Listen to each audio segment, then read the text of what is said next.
Up to this, we have learned about the basic concept used in a collection framework, like what is mean by collection, collection, then what is mean by collection framework, and then what is the collections utility class in a Java, right?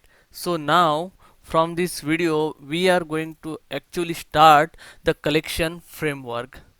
So as I early told, in the collection framework we have the several interfaces and classes which will help us to perform the methods on our collection object.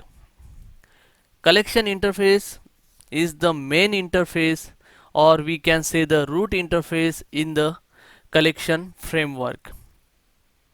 So collection interface contains the most common method used in a collection.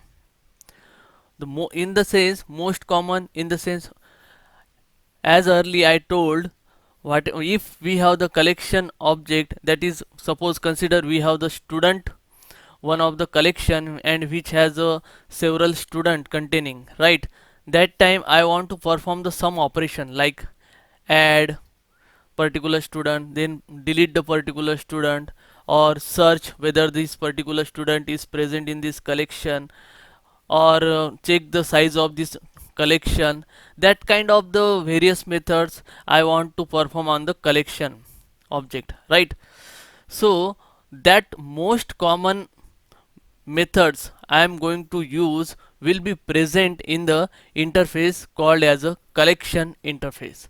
So most of us consider the collection interface as the root interface of the collection framework, even though it is not 100% true, because the map is the interface which does not extend this interface, but the 90% of the interfaces and class is directly or indirectly derived or extend from this collection interface. So it is fair to say collection interface is the root interface of the collection framework. So let's deep dive into the collection interface in collection framework. So what are the methods available in the collection interface? So before jump into the methods, I want to say there is no direct concrete class which extends the or implements the collection interface.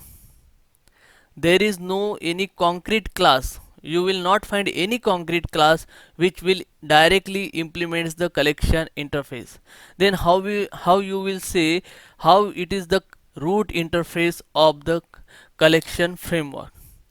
Even though no concrete class is directly implementing the collection interface, but indirectly it is implementing. Then how?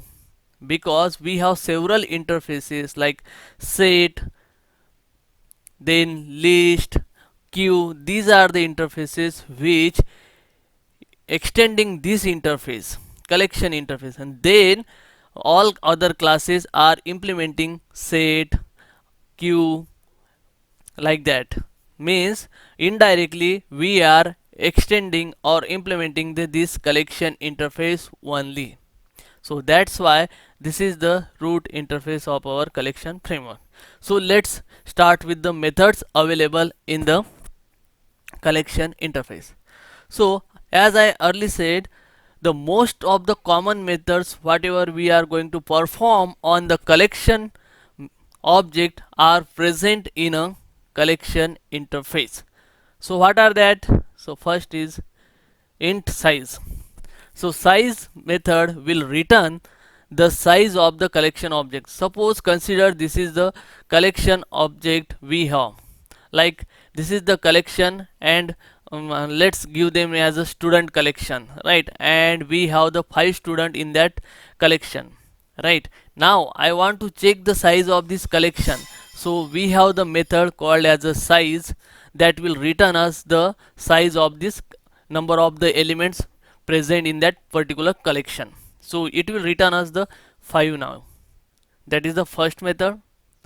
Then second method is is empty, which has a return type as a boolean. So if this particular collection is empty and if it don't have any element in that collection, so it will return as a true. If it has a some element, then it will return as a false. So is empty method will help us to check whether it is a empty or it has some element. Then the next method is add. So this is the new method add, which will help us to add the new entity in a collection. Suppose I have S1, S2 up to S5. These are the 5 students present in this collection. But now I want to add the S6 student into this collection. That time this add method will help us. Now you may have question the why the return type of this add method is as a boolean. Because what add method will do, if this collection supporting one not supporting for the duplicates, it don't allow the duplicates. Suppose we have the set, like that collection will not allow the duplicate, and now I am trying to add the S5 element again. That time this collection will not allow the duplicate element. That's why the addition will not be successful. That time this add method will return the false. Means if our add operation is successful, then it will return a true. If our add operation is fails, then it will return the false. That is the add method. It will not throw any exception if we are not able to add the new element.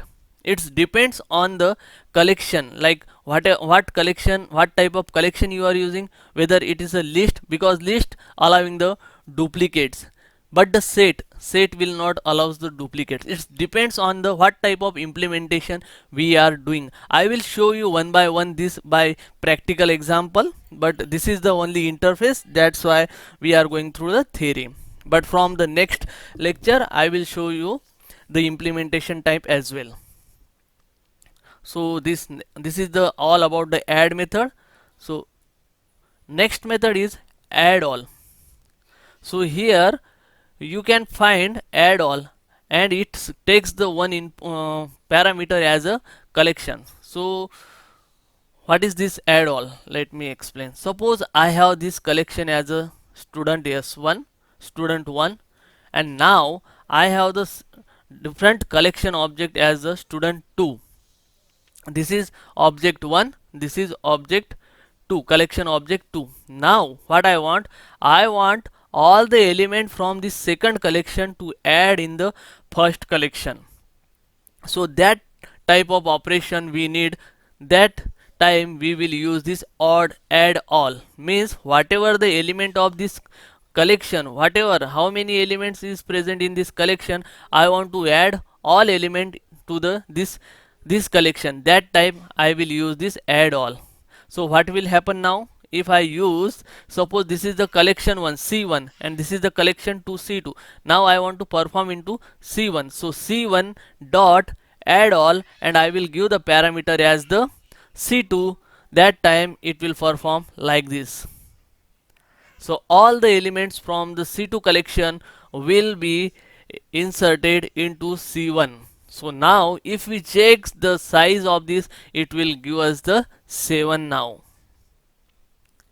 So that is all about add all.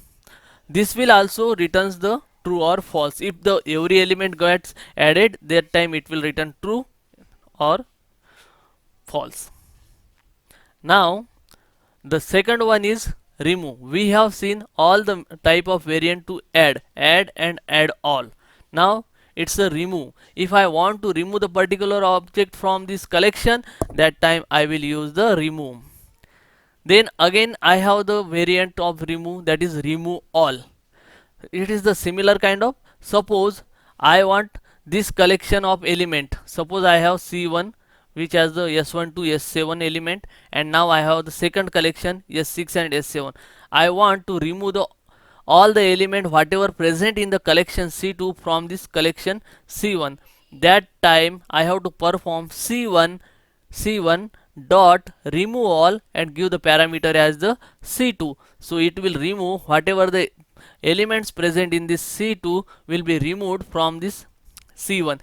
Now here we have the S6 and S7 present in the C2. So both the element from the collection C1 will remove like this. Now the next method is retain all. So what is mean by retain all? It's a reverse of remove all. What we have done now? We have removed the S6 and S7 and other element are present in the, we have removed the only S6 and S7 and we keep the all other element. Now the what if I want to keep only the S6 and S7 and I want to remove all the element. If I want to keep S6 and S7 as it is and I want to remove all other elements, that time we can use the retain all. So whatever the element present in this C2 collection will be retained and other than this element all element will be removed. So like this. This is all about retain all. Now the next method is contains. Now if I want to check if the C1 collection contains the S5 element or not, that time I can use the method contains. C1 dot contains, specify the parameter S5, it will return true or false. If it is present then it will return the true. If it is, so now the next method is contains all. Same whatever we have done for the add all, remove all or contains all. So if I want to check the whatever the element present in the collection C2 are present in a collection C1, that time we will use the contains all. So it will check all the elements from C2, like S6 is present, yes, S7 is present, yes, so it will return the true. If now I want to clear or I want to remove all the elements from this particular collection, that time I will use the method called as a clear. So suppose I write down the code like C1, that is collection 1 dot clear. So it will remove all these S1 to S7 students from this collection and it will return us the empty collection. So that is the next method. So next method is iterator. So what is mean by iterator? So if you don't know the iterator concept, then you need not to worry. In the next videos when I will show the practical implementation of this method, these all concept will be clear that time. So for now you can keep in mind like iterator is similar to the for loop in the Java.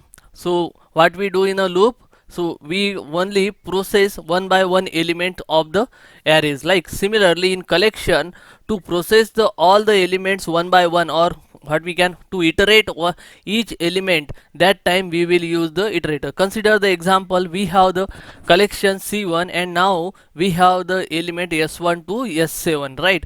Now I want to display the each student's name. That time what I will do, I will iterate this collection and will print the S1 dot get name, S2 dot get name, like that. So we will get the 7 students name.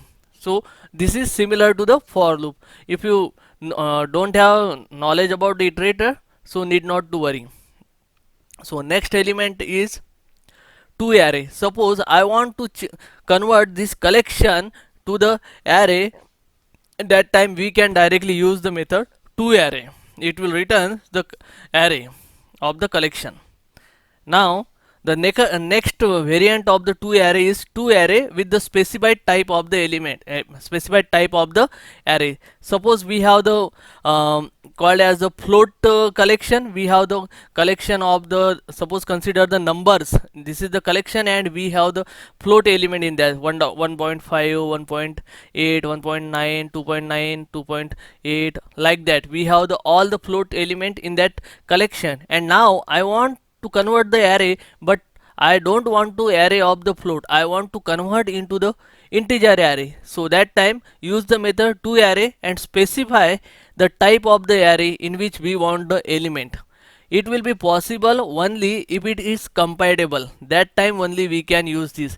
If we are trying to convert the string into integer, this is not possible. It will give us the exception in incompatible type. So that is the next method, to array. I will show one by one with the practical. So the next one is the equals. If we want to check the two object is equal, that time this method will be used. This equal method will use the internally hash code to check if these two objects, two collections are equal. Next one is hash code. Hash code, it's, as I earlier said, hash code is used for the equal method. So int hash code is, this is the method will give us the hash code which will be the integer number. It based on the some logic of the class that will return the hash code. I will show this by example also, how the hash code is generated and how we use in a equal method. This is all about the method which we will going to perform or which we are going to use frequently. That is all about the methods from the collection interface. Now as you are already aware, now in interface we can also define, or what we call, we can declare the one default method also in the interface. So what are the newly added defaults method in a interface? Let's see one by one. So this is the first method, it is remove if. We have already seen the one method called as a remove, right? Where it is here. We specify the object and remove. If I want to remove the particular element, that time we can use the remove method. But now I want to conditionally the remove. Suppose I have the collection S1 to S7, right?